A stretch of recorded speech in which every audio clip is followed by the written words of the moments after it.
چند روز قبل اس پارلیمنٹ میں، پارلیمنٹ بلڈنگ کے اندر، اس کے حدود میں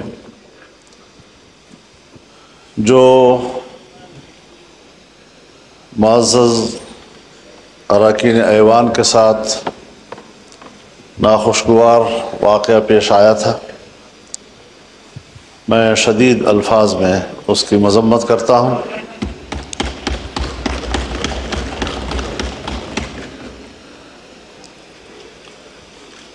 ساتھ ہی آپ نے اپنے ایوان کے کولیگز کے حوالے سے جو اقدام کیا ہے اس پر میں آپ کو خراج تحسین پیش کرتا ہوں، لیکن یہاں جو ہم تقریریں کر رہے ہیں، اس کی مذمت کر رہے ہیں، یہ صرف اپوزیشن ارکان کے ساتھ نہیں ہوا،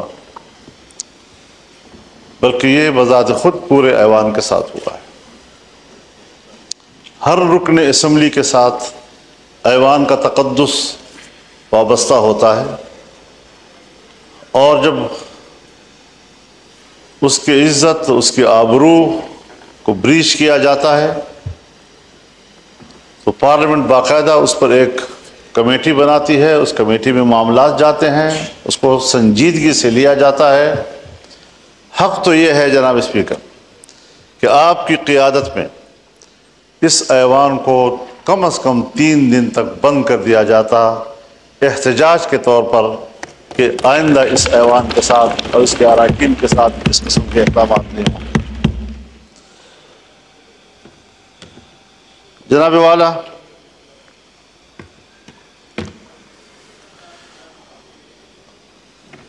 فروری سے لے کر آج تک اس ایوان میں ہم ابھی تک اس صورتحال سے باہر نہیں نکلے جب ایک رکن اسمبلی اپنی ذات اور اپنی ذات کی دفاع تک محدود کر دیا جاتا ہے تو پھر وہ ملک اور قوم کے لیے کوئی کردار ادا نہیں کر سکتا۔ میں پہلے بھی عرض کر چکا ہوں کہ ہمیں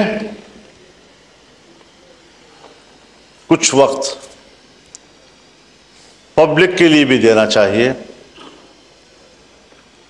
میں نے خیبر پختونخوا اور بلوچستان کے امن و امان کے حوالے سے بات کی تھی۔ شاید جناب اسپیکر آپ کے علاقوں میں اس کی حساسیت کا ادراک نہیں ہو پا رہا ابھی تک۔ جن علاقوں میں ذرا امن ہے، کچھ سکون ہے، وہ اس کا ادراک نہیں کر پا رہے کہ جو صورتحال آج خیبر پختونخوا میں ہے یا بلوچستان میں۔ اللہ تعالیٰ اس ملک کو سلامت رکھے، ہمیں اس وطن کی سلامتی، اس کی وحدت اور اس کی یکجہتی عزیز ہے۔ یہ ہمارا گھر ہے، اور اگر کوئی ہمارے گھر کو اجاڑتا ہے تو ضرور ہم نے اپنے گھر کی حفاظت کے لیے کردار ادا کرنا ہے۔ جس وقت میں اس سے قبل یہاں گفتگو کر رہا تھا، 1 ہفتہ پہلے، آج وہاں کی صورتحال مختلف ہو گئی ہے۔ پہلے تو یہ مسئلہ تھا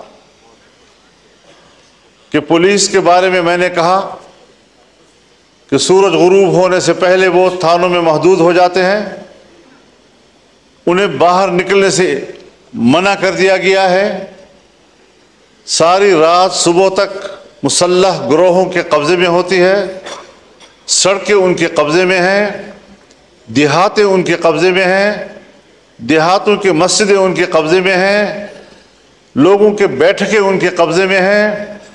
اور اس صورتحال میں آپ مجھے بتائیں کہ پھر ریاست کی رٹ کہاں ہے؟ فوج کہاں ہے؟ ریاست کی دفاع کی قوت کدھر ہے؟ کیا اس کا فرض صرف اس اسلام آباد تک محدود ہے کہ وہ اپنے مخالفین پر دعویٰ بول دیں اور کہیں کہ ہم ریاست کا تحفظ کر رہے ہیں؟ کیا عوام کی کوئی حقوق نہیں ہے؟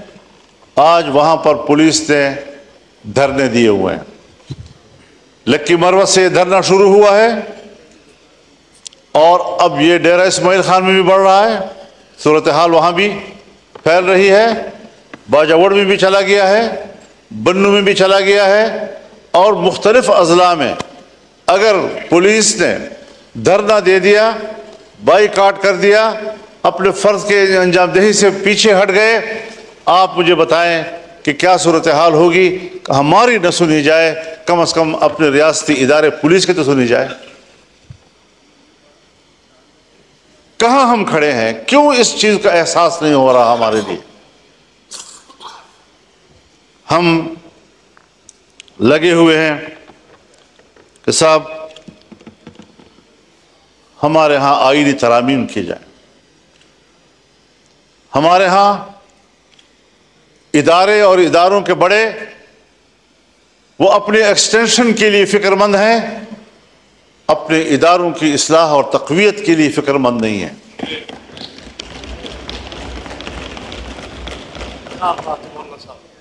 ایکسٹینشن کا عمل اگر فوج کے اندر ہے تب بھی غلط ہے، اگر عدلیہ کے اندر ہے تب بھی غلط ہے، اگر سول بیوروکریسی کے اندر ہے تب بھی غلط ہے۔ یہ تو کل پارلیمنٹ بھی مطالبہ کر سکتا ہے کہ 5 سال کے بعد ہمیں بھی 5 سال کی ایکسٹینشن دی جائے۔ ہو سکتا ہے جی، اگر کورٹ کو حق حاصل ہے، اگر فوج کو حق حاصل ہے، اگر بیوروکریسی کا حق حاصل ہے، پارلیمنٹ تو سپریم ہے، اس کو تو بدرجہ اولا یہ حق حاصل ہوگا۔ یہ روایتیں حضرت کوئی اچھی روایات نہیں ہیں، اور میں برملا اس بات کا اظہار کرنا چاہتا ہوں کہ اس حوالے سے ہماری پوزیشن بالکل واضح ہے، ہم اپوزیشن ہیں، اس پر اپوزیشن کا کردار ادا کریں گے، اور کبھی ہم اس ملک کے اندر ایک غلط روایت کی بنیاد نہیں ڈالنے دیں۔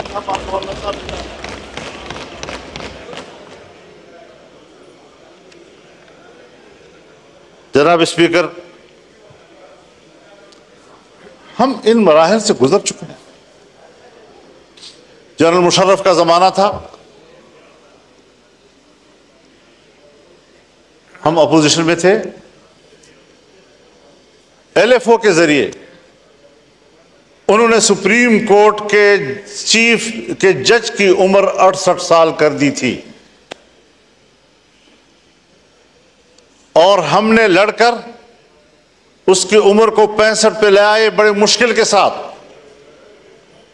ایک فوجی حکومت میں فوج کے فیصلے کو ریڈیوس کیا جہاں تک ہم سے ہو سکتا تھا۔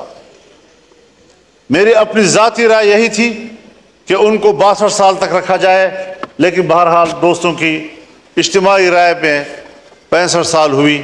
اس 65 سال کے فیصلے پر ہمارے بھائی ہیں، ہمارے محترم ہیں، پاکستان پیپلز پارٹی اس وقت یہاں ہمارے ساتھ اپوزیشن میں بیٹھی تھی، اپوزیشن میں بیٹھ کر انہوں نے میرے اوپر تنقید کی تھی، ایم ایم اے اوپر تنقید کی تھی کہ آپ نے 65 سال کیوں دیے ہیں ان کو۔ آج آپ ان کی عمر کے اضافے میں وہاں اس بیچوں میں بیٹھ کر اس کی تائید کریں گے؟ کیسے کریں گے؟ کیوں کریں گے میرے بھائی؟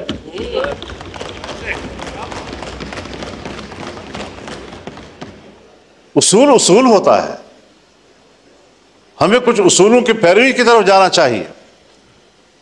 جناب اسپیکر، ہمیں تسلیم کر لینا چاہیے کہ ہمارا جو عدالتی نظام ہے وہ فرسودہ ہو چکا ہے۔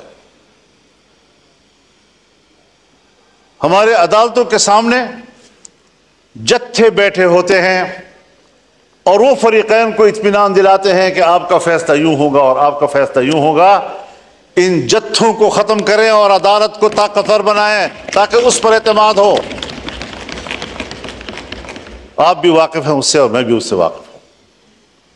باتیں سچ ہوتی ہیں، کوئی کہتا نہیں ہے، اور اگر کہنی پڑ جاتی ہے تو ہمارے متھے لگ جاتی ہے۔ آج بھی حضرت جناب اسپیکر، ہماری عدالتیں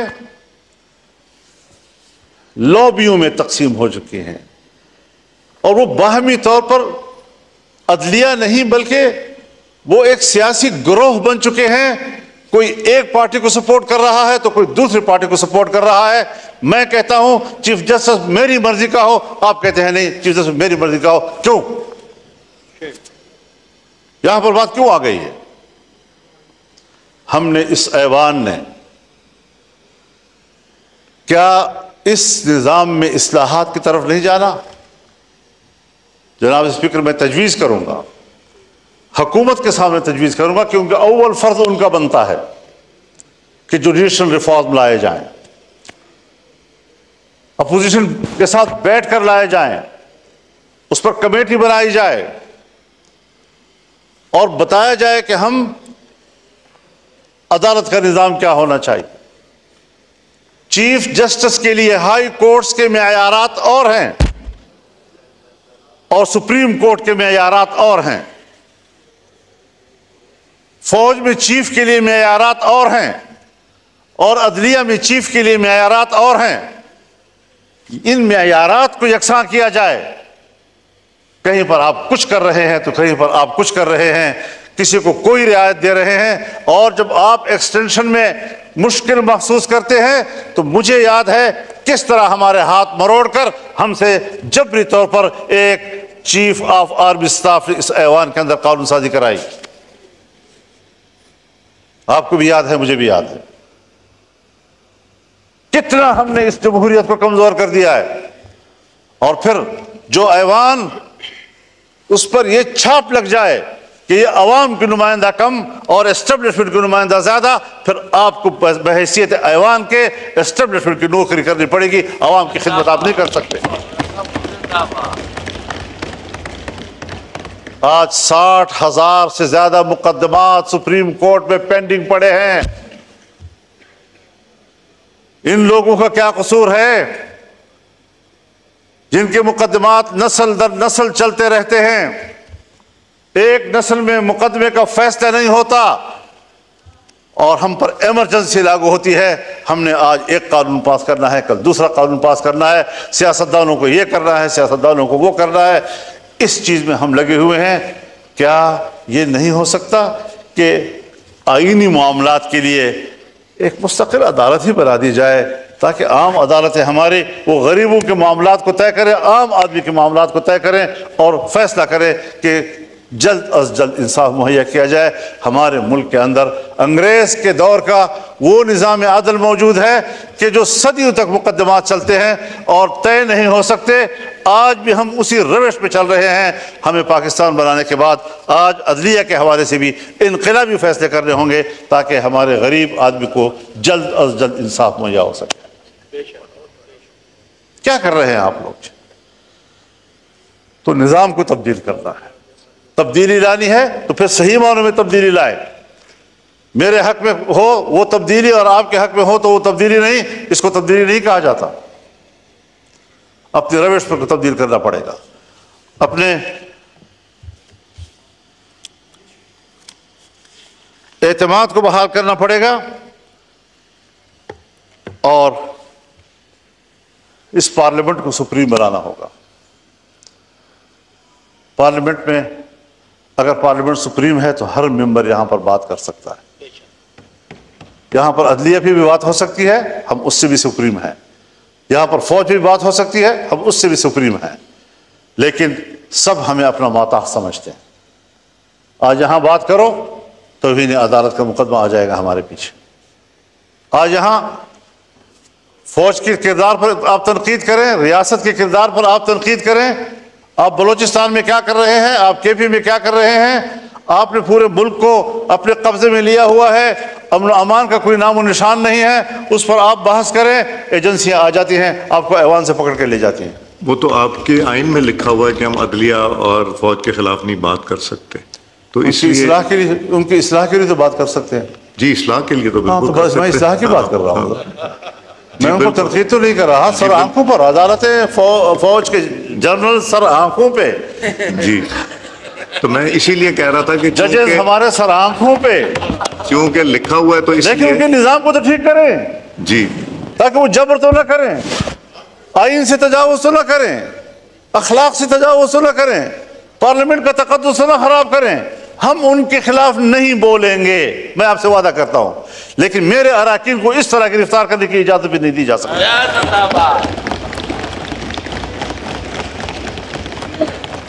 آپ کسٹوڈین ہیں, آپ نے صحیح کردار ادا کیا ہے, اور صرف ایوان کی بلڈنگ نہیں, لاجز بھی آپ کے انڈر ہیں, وہاں پر بھی پولیس کو جانے کی اجازت نہیں ہونی چاہیے آپ کی اجازت کے بغیر.